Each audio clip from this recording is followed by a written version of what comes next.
정부 150조 규모 국민성장 펀드 출시. 이 뉴스 보셨죠? 150조. 숫자가 어마어마하니까 다들 한 번쯤 귀가 솔깃했을 겁니다. 그런 엄청난 돈이 투자되는 펀드라고? 대박인데? 그런데 사실을 말씀드리자면 뉴스에서는 자극적으로 150조라는 숫자만 나오지만 실제로 일반 국민이 가입할 수 있는 상품의 규모는 고작 6천억 원입니다. 150조의 0.5%도 안 됩니다. 허무하신가요? 그런데 여기서 별거 없네 하고 영상 끄시면 안 됩니다. 왜냐하면 숫자가 아니라 구조가 중요하거든요. 최대 40% 소득 공제, 5년간 분리과세, 국가가 손실을 먼저 맞아주는 구조, 그리고 반도체, AI, 로봇, 방산 등등 대한민국 최첨단 산업의 차세대 기업들에 직접 투자하는 기회. 즉 150조라는 숫자를 보실 게 아니라 상품의 구조를 보셔야 합니다.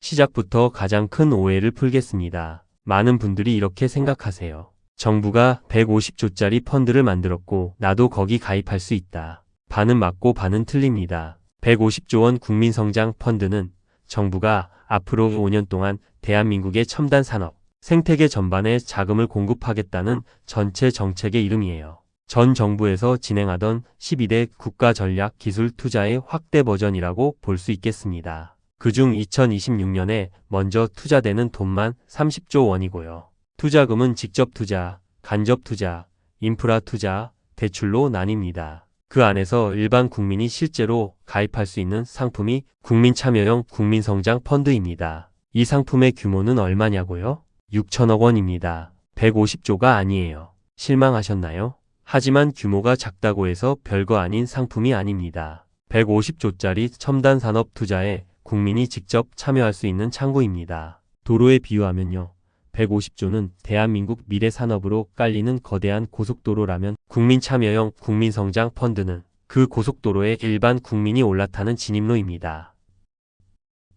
자, 이제 이 6천억이 어디에 투자되는지를 봐야겠죠. 이 펀드는 정부가 정한 12개 첨단 전략 산업 관련 기업과 생태계에 투자합니다. 반도체, 2차 전지, 백신 디스플레이 수소, 미래차, 바이오, AI 방산, 로봇, 콘텐츠, 핵심 광물.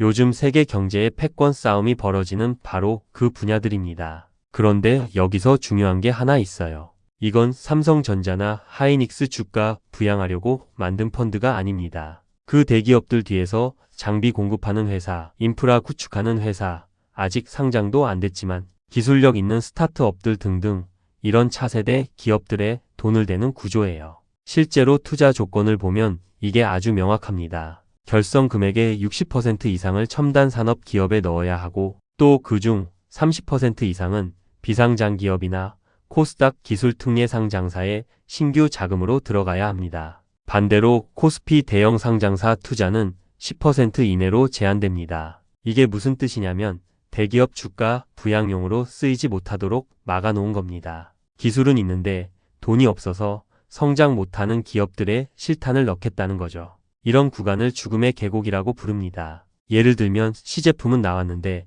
대량 생산으로 못 넘어가는 구간이요. 이 펀드가 그 계곡을 건너게 해주는 다리 역할을 하겠다는 겁니다.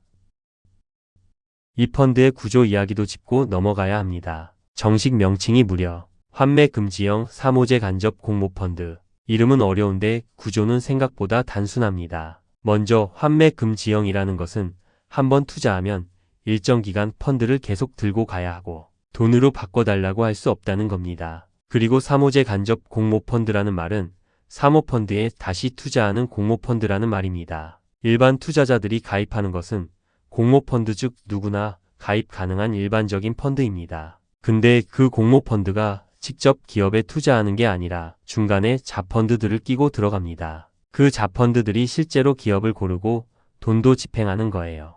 한 단계가 아니라 두 단계 구조인 겁니다. 왜 이렇게 복잡하게 만들었냐고요? 이유가 있어요. 먼저 일반 투자자의 돈은 공모 방식으로 넓게 모아야 일반인도 소액으로 참여할 수 있습니다. 근데 어떤 회사 기술이 진짜인지, 어떤 프로젝트가 성장 가능성이 있는지 이런 건 전문가들이 해야 하잖아요. 특히 이 펀드는 비상장 성장기업, 기술특례 상장사, 인프라형 투자까지 들어가기 때문에 운용 역량이 정말 중요합니다. 현재 공모펀드 운용사는 미래에셋 자산운용, 삼성 자산운용, KB 자산운용 3곳이 선정됐습니다. 그리고 실제 투자를 담당할 자펀드 운용사는 총 10개 선정되었습니다. 각 자펀드 하나당 규모는 400억에서 1200억 원 사이로 설계됩니다. 자, 이 상품에서 많은 분들이 가장 관심 가질 부분은 결국 세제 혜택입니다. 어떤 투자 상품이든 세금 혜택이 없으면 경쟁이 어렵습니다. 그런 점에서 이 펀드에 붙은 혜택이 어마어마합니다. 전용 계좌를 통해 3년 이상 투자하면 투자 금액에 따라 소득 공제를 받을 수 있습니다. 공제율은 이렇게 됩니다. 3천만 원 이하 40%, 3천만에서 5천만 원 구간 20%, 5천만에서 7천만 원 구간 10%, 계산해보면 최대 공제액은 1,800만 원이 됩니다. 이게 얼마나 큰 혜택이냐면요. 가장 낮은 소득세율 6.6%만 적용돼도 1,800만 원 공제면 세금을 약 119만 원 줄이는 효과입니다. 소득세율이 높으신 분들은 훨씬 더 크고요. 게다가 펀드에서 나오는 배당 소득은 투자일로부터 5년간 9% 분리과세가 적용됩니다. 일반적으로 금융소득이 2천만 원 넘으면 종합소득세로 합산되는데 이 펀드는 그걸 피할 수 있는 분리과세 혜택이 붙어 있습니다. 즉, 이 상품은 단순히 미래산업에 투자한다 해서 끝나는 게 아니라 정부가 세금 혜택이라는 직접적인 당근까지 붙여서 일반 투자자들을 끌어들이는 구조입니다. 계속 좋은 얘기만 들었는데 동시에 이런 생각이 들죠? 그러다가 손실 나면 당연히 원금이 날아갈 수 있습니다. 투자 상품이니까요. 그런데 일반 펀드에 없는 장치가 하나 있습니다. 국가 재정이 각 자펀드의 20% 규모로 후순위 투자자로 들어옵니다. 이게 무슨 말이냐면 손실이 났을 때 국가 재정이 먼저 20% 범위 내에서 손실을 맡는다는 뜻입니다. 예를 들어 100억 원짜리 자펀드가 있고 민간 자본이 80억, 정부 재정이 20억이라고 해볼게요. 20억 원 손실이 난다면 국가 재정이 후순위이기 때문에 그 손실이 전부 국가 재정분이 됩니다. 즉, 일반 투자자인 국민은 20% 이내 손실에 대해선 일단 보호받는 구조가 있는 거예요.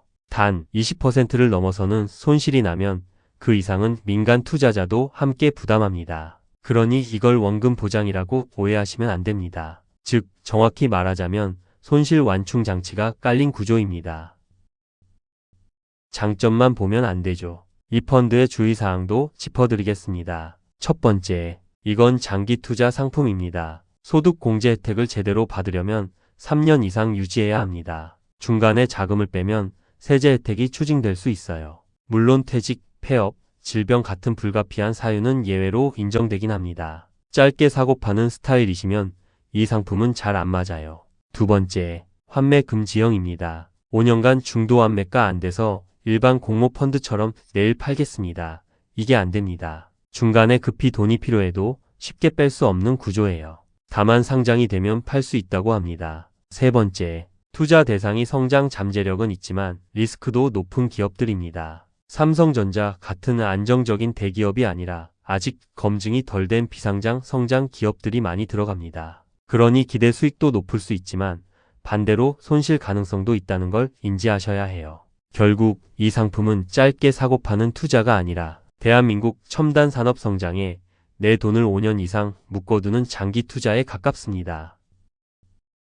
자, 이제 마지막 핵심 질문입니다. 이 펀드 내 돈 넣어도 될까요? 제 답은 단순합니다. 사람에 따라 다르다는 거. 이런 분들한테는 매력적인 상품입니다. 소득세율이 높아서 소득공제 혜택 체감이 큰 분, 금융소득 종합과세를 피하고 싶은 분, 3년 이상 묶어도 괜찮은 여유 자금이 있는 분, 대한민국 미래산업 성장에 베팅하고 싶은 분, 미래산업에 투자하고 싶으나 코스피가 너무 올라버려 망설이는 분. 반면 이런 분들한테는 맞지 않습니다. 단기에 돈이 필요할 수 있는 분, 원금 손실에 심리적으로 크게 흔들리는 분, 안정적인 대기업 주식이나 예금 성격의 상품을 선호하는 분. 가장 중요한 건 이겁니다. 150조라는 숫자에 압도되지도 말고 정책 상품이라고 무시하지도 마세요. 실제로 내가 가입하는 건 6천억 원 규모의 공모형 펀드 상품이고 구체적인 투자 조건, 세제 혜택, 손실 완충 장치가 모두 정교하게 설계되어 있습니다. 그리고 상품 판매는 5월 22일부터 6월 11일까지입니다. 그러니 지금이 정확히 이 상품을 이해하고 판단해야 할 타이밍이에요. 오늘 이야기를 한 줄로 정리하면 이렇습니다. 국민성장펀드는 고수익을 약속하는 마법의 상품이 아닙니다. 국민의 돈을 한국의 미래 산업 성장 자금으로 연결하는 정책형 투자 도구입니다. 이 구조를 이해하고 들어가면 누군가에게는 분명히 의미 있는 선택이 될 수 있습니다. 여러분은 이 펀드 가입하실 건가요? 지금까지 제임스였습니다.